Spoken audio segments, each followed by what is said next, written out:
మేము పని మొదలుపెట్టింది ఎన్ని రోజులైంది అధ్యక్ష? ఏదో మేము మంచి ఆలోచనతో పోతుంటే అప్పుడే అంత అయిపోయినట్టు. 10 ఏళ్ళు ఏళ్ళనోడు 7 లక్షల కోట్లు చేసి పారిపోతే 10 నెలలు కూడా కాలేదు అధ్యక్ష. వాళ్ళు చేసిన అప్పులకు మిత్తిలు మేము 43,000 కోట్లు కట్టినాం అధ్యక్ష. అయినా ఇంకా ఏందో సాధించాలని ఏంది అధ్యక్ష తాపత్రయము? ఏందా బాధ? ఎప్పటికీ మీ దగ్గరనే ఉంటుందా? మీరే గిట్ల దివాలగాలు మీరే గిట్ల అనుకుంటే నిజాం ఎంత బాధపడి ఉండాలి అధ్యక్ష? 7 తరాలు ఏలిన 220 సంవత్సరాలు ఏలిన నిజాం నవాబు రాజ్యం పోతే ఎంత బాధపడి ఉండొచ్చు అధ్యక్ష? నిజాం నవాబులే ప్రజాస్వామ్యానికి తల ఒగ్గి ప్రజలకు ప్రభుత్వాలు ఇచ్చి భూములు ఇచ్చి వాళ్ళు కట్టినవే కదా అధ్యక్ష. ఇవాళ అసెంబ్లీ ముందరలోనే అసెంబ్లీ ఎవరు కట్టినారు అధ్యక్ష? ఉస్మానియా యూనివర్సిటీ క్యాంపస్ ఎవరు కట్టినారు అధ్యక్ష? నిజాం కాలేజ్ ఎవరు కట్టినారు అధ్యక్ష? ఆలియా స్కూల్ గర్ల్స్ స్కూల్ ఎవరు కట్టినారు అధ్యక్ష? ఉస్మానియా హాస్పిటల్ ఎవరు కట్టినారు అధ్యక్ష? హైకోర్టు బిల్డింగ్ ఎవరు కట్టినారు అధ్యక్ష? అండర్ గ్రౌండ్ డ్రైనేజ్ ఎవరు కట్టినారు అధ్యక్ష? పురాణ పూల్ ఎవరు కట్టినారు అధ్యక్ష? ఇన్ని నిమ్స్, ఆర్థోపెడిక్, నీలోఫర్ హాస్పిటల్, జడ్జిఖానా, ఇట్లాంటి హాస్పిటల్ ఎవ్రీ స్పెషలైజేషన్, ఆర్థో కానీ గైనిక్ కానీ జనరల్ హాస్పిటల్ కానీ ఫీవర్ హాస్పిటల్ కానీ క్వారంటైన్. ఇప్పుడు మీరు కోవిడ్ వచ్చినాక క్వారంటైన్ అంటున్నారు అధ్యక్ష. వీళ్ళందరూ పుట్టక ముందే నిజాం గుర్తించి ఇట్లాంటి రోగాలు వస్తాయని quarantine hospital, Niloufer hospital Nallakunta దగ్గర తెలుసు కదా అధ్యక్ష, మనం చూసిందే కదా. అది క్వారంటైన్ అని అంటారు. ఏంది అధ్యక్ష క్వారంటైన్ అంటే? ఏవైనా జబ్బులు వచ్చినప్పుడు, చిన్నపిల్లలకి ఏదైనా ఇబ్బంది వచ్చినప్పుడు ఆ అంటువ్యాధుల నుంచి దూరం పెట్టడానికి క్వారంటైన్ హాస్పిటల్ నిజాం కట్టించిండు అధ్యక్ష. నీలోఫర్కి ఇట్లా ప్రతి hospital any specialisation. Cancer Vikarabad, TB hospital కోసం वकाराबाद का हवा लाखों की दवा उताई है ना, खाली हवा से అన్ని ఆలోచనలతోని మెడిసినల్ ప్లాంట్స్ తోని నీకు ఒక మంచి అర్బన్ ఫారెస్ట్ ఇచ్చిపోయింది అధ్యక్ష నిజాం. ఇన్ని అద్భుతాలు ఉన్న నగరం అధ్యక్ష ఇది. ఈ అద్భుతాలు ఉన్న నగరంలో మనము ఎంతో కొంత దాన్ని చెడగొట్టకుండా దాన్ని నిలబెట్టాలని మేము ఆలోచన చేస్తుంటే, ఓవేళ చదువుకొని ఉండొచ్చు అమెరికాలో, ఆ చదువు చెడగొట్టడానికి ఎందుకు వాడాలి అధ్యక్ష? మంచి కోసం వాడవచ్చు కదా. ఇప్పుడు మనకు ఒకవేళ చదువు ఉంది, అవగాహన ఉంది, ఏదైనా ఉందా అనుకోండి అధ్యక్ష. మీకు చిన్న మాట చెప్తా అధ్యక్ష. మన అనుకోకుండా బట్టల షాప్ కొని ఏదో కొనుక్కుందామని అండర్వేర్ డ్రాయర్ తీపిస్తే వాడు మంచి ఇంగ్లీష్లో మాట్లాడుతుండు. నేను అడిగినా, ఇంత మంచి ఇంగ్లీష్ ఉండి అండర్వేర్ డ్రాయర్ అమ్మే పని ఏం చేస్తున్నావు అంటే, నేను కూడా కేటీఆర్తో పోటీ వాడి మాట్లాడగలను సార్. మాటలు నాలెడ్జ్ కాదు, లాంగ్వేజ్ నాలెడ్జ్ కాదు. నాలెడ్జ్ వేరు, లాంగ్వేజ్ వేరు. లాంగ్వేజ్ ఈజ్ ఓన్లీ కమ్యూనికేషన్ కోసం ఉండేది అంటే. నీలాకి ఇంగ్లీష్ వచ్చిన వాళ్ళు ఇక్కడ హోటల్లో ఫుడ్ ఆర్డర్ తీసుకున్నటోడు ఆడికి పోతే నీలాగానే ఇంగ్లీష్ మాట్లాడేటోడు ఉంటాడు. మేము ఎప్పుడైనా కొంచెం మంచి హోటల్కి పోతే వాడు వచ్చి మెనూ ఇచ్చేసి మంచి ఇంగ్లీష్లో మాట్లాడతాడు అధ్యక్ష. సో దాని మాత్రాన మంత్రి అవుతాడా? అవగాహన చెయ్యాలన్న ఉద్దేశము, ప్రజల ఆమోదం ఉంటే నాయకులం అవుతాం అధ్యక్ష.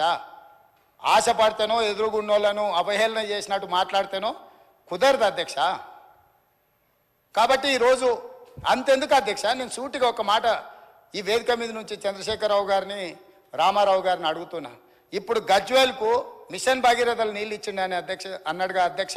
నేను ఇవాళ సవాల్ చేస్తున్న అధ్యక్ష, శ్రీపాద ఎల్లంపల్లి నుంచి హైదరాబాద్కు తీసుకొస్తున్న మెయిన్ ట్రంక్ లైన్కు బొక్క కొట్టి కాంగ్రెస్ వేసిన ట్రంక్ లైన్ నుంచి గజ్వేల్కు తాగనికే నీళ్ళు ఇచ్చింది అధ్యక్ష. ఇప్పుడు పోదాంపా, నేను చూపిస్తా. నీ గజ్వేల్కి ఇచ్చిన నీళ్లు కూడా కాంగ్రెస్ పార్టీ వేసిన శ్రీపాద ఎల్లంపల్లి నుంచి హైదరాబాద్ నగరానికి తరలించిన గోదావరి జలాల నుంచి బొక్క కొట్టి తీసుకుపోయి ఆయన గొప్పలు చెప్తాడు అధ్యక్ష. ఈ గొప్పలని ఎవడైతే అధ్యక్ష వాళ్ళ భజన చేసేటోళ్ళకో లేకపోతే వాళ్ళ బానిసలకో చెప్పాలి. మాకేంది అధ్యక్ష చెప్పేది?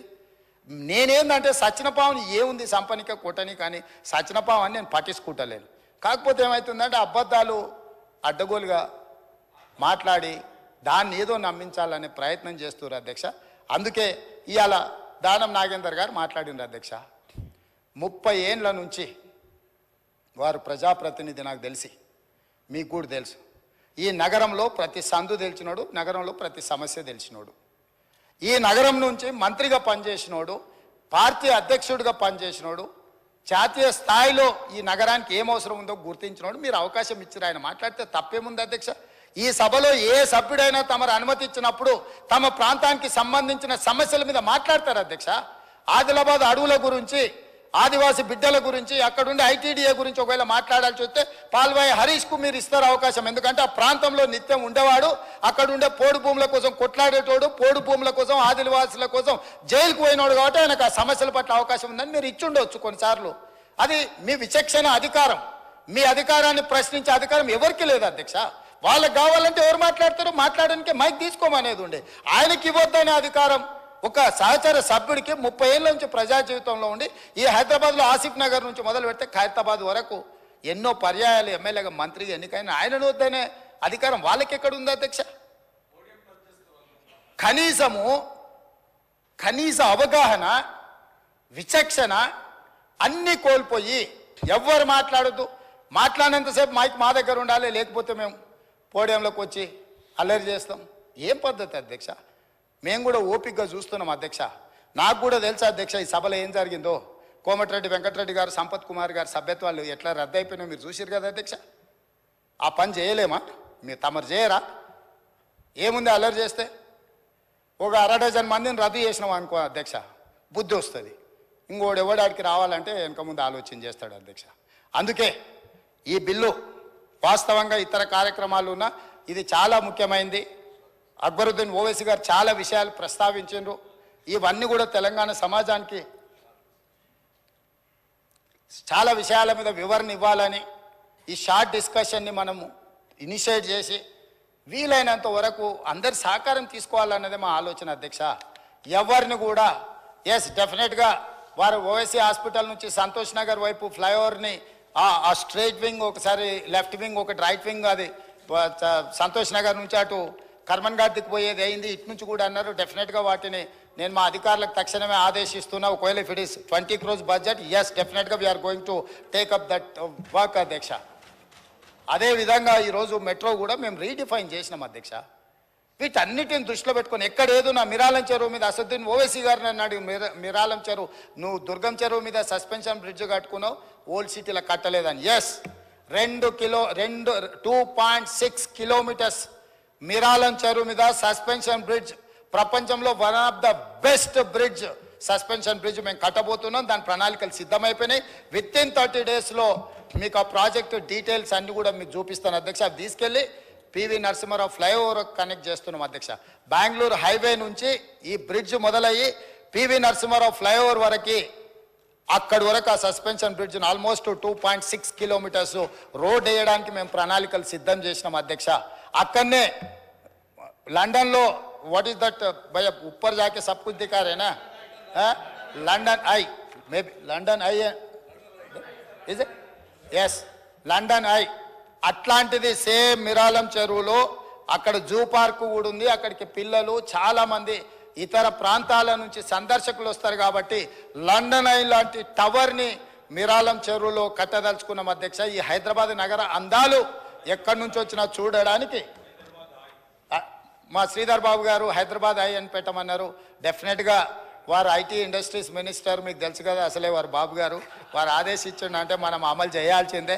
డెఫినెట్గా హైదరాబాద్ హై కింద అక్కడ మనం అద్భుతమైన టవర్ను మనం నిర్మించుకోబోతున్నాం అధ్యక్ష. నేను ఇక్కడి వైపే కాదు అధ్యక్ష, నిజమైన నగరానికి నిజమైన అభివృద్ధిని తీసుకురావాలన్నదే మా ఆలోచన అధ్యక్ష. దాంట్లో భాగంగా మేము పని చేస్తాం, అందరిని కలుపుకొని పోతాం. వైరుధ్యాలు ఉండొచ్చు. నేను మళ్ళీ చెప్తున్నా, ఆనాడు తెలుగుదేశంకి కాంగ్రెస్కి వైరుధ్యాలు ఉన్నాయి, కానీ అభివృద్ధి విషయంలో ఎలాంటి వైరుధ్యం చూపించకుండా అంతకంటే ఇంకా వేగంగా అంతకంటే గొప్పగా అభివృద్ధి చేసినాం కాబట్టి ఇవాళ ఈ నగరానికి అంతర్జాతీయ గుర్తింపు వచ్చింది అధ్యక్ష. గతంలో అంతో ఇంతో వాళ్ళు ఏమైనా చేసి ఉంటే చేసి ఉండొచ్చు. ఏం చేసిరు అధ్యక్ష? ప్రగతి భవన్ అని వాళ్ళు ఉండడానికి ఇల్లు కట్టుకురు, సచివాలయం అని ఆయన కూర్చోనికి ఆఫీస్ కట్టుకుండు. ఈ 2 తప్ప హైదరాబాద్లో కట్టింది ఒకటి చెప్ప అధ్యక్ష. చెప్పండి, మీరు చెప్పండి అధ్యక్ష. నేను అడుగుతున్నా, నేను ఓపెన్ డిబేట్ చేస్తున్నా. వాళ్ళ సౌలభ్యం కోసం, వాళ్ళ విలాసవంతమైన జీవితం కోసం, వాళ్ళ యొక్క పిచ్చి కోసం అందులో 2 నిజాం కట్టిన మసీదులు, రాజశేఖర రెడ్డి గారు ఉన్నప్పుడు షబ్బీర్ అలీ గారు కట్టిన నమాజ్ చేసుకున్న మసీదులను కూలగొట్టింది అధ్యక్ష. ఆ పాపం ఎక్కడికి పోతుంది అధ్యక్ష? మసీదులను షహీద్ చేస్తే, మసీదోं को शहीद किए तो वही आप भी शहीद हो गए सरकार से।